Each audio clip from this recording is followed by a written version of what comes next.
Good evening. Welcome back to Near Post Flick On.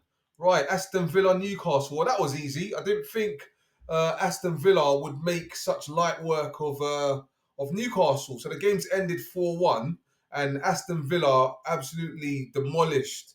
What they thrashed Newcastle. I would have thought some of Villa players would have been a little bit lethargic, given the fact that they played in midweek in the Champions League. So I would have thought some of them would have been tired, but they weren't. They were full of energy, full of running. There was a bit of change there because I think Emery went with Watkins up front, which paid off because he scored in the first 33 seconds. Um, as I say, Villa were outstanding today. Really, really made it easy. So they've edged a little bit closer to that top four finish. And as I said before, we'd like to see Villa back in the Champions League. No disrespect to Newcastle, but yeah, we would like to see Villa back in the Champions League, and I think they'll give a good account of themselves again if they are to make the final cut. But it was an entertaining game. I said there would be goals, and there was lots of goals, but I just didn't think it would be one-sided. To be fair, Isak didn't really offer too much. So he wasn't like his usual self. So he's a bit quiet today. But all in all, I think the right team won. Uh, Aston Villa, absolutely phenomenal.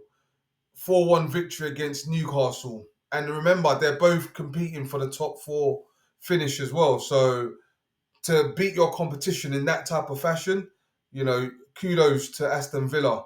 I think Emery's done an absolutely wicked job at Villa to get them to where they are. And they are showing some level of consistency, which always helps as well. And yeah, I think if they carry on in this fashion, I think they may just get that top four finish. So right now, Newcastle are still sitting pretty in third with 59 points, and Villa are sixth with 57 points. I'm guessing that's what it is at the moment. Yeah, I'm not sure if it's been updated. Yeah, 33 games played each. So yeah, so Newcastle still have the edge in that regard, but Villa needed to win this game to keep them in contention. So Nottingham Forest are still yet to play, so they will be facing Spurs, and they'll need to win that game as well. Nottingham Forest, if they want to kind of keep close with the rest of the pack. So Villa got an important victory today against Newcastle, a very much needed victory. Ollie Watkins scored, Matson scored in the 64th minute. Dan Burns scored an own goal in the 73rd minute, and then Onana with a belter top corner in the 75th minute.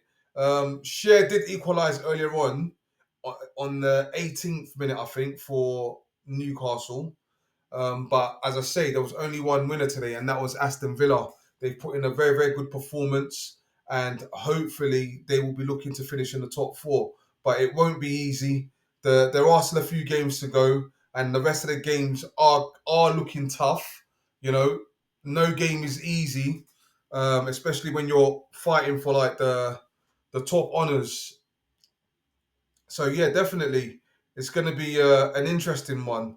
It's very, very, very close. We're talking a matter of what, 2 points, 3 points between the top seven teams in terms of Newcastle, Man City, Nottingham Forest, Aston Villa, and Chelsea. So they are all close together, and anything can happen. That's why it's vitally important that they win every single game between now and the end of the season.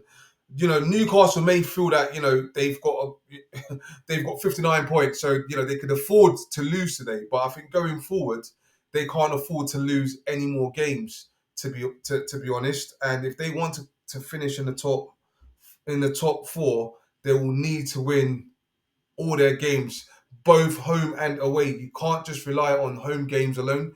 You've got to win the away games as well. But yeah, that was the marquee game of this weekend, I feel. Of course, we've got the West London derby tomorrow as well. But yeah, I think that today's game was the marquee game because of what's on stake at the moment. So yeah, Villa, outstanding. Ollie Watkins, man of the match. And yeah, let's see how the rest of the weekend pans out.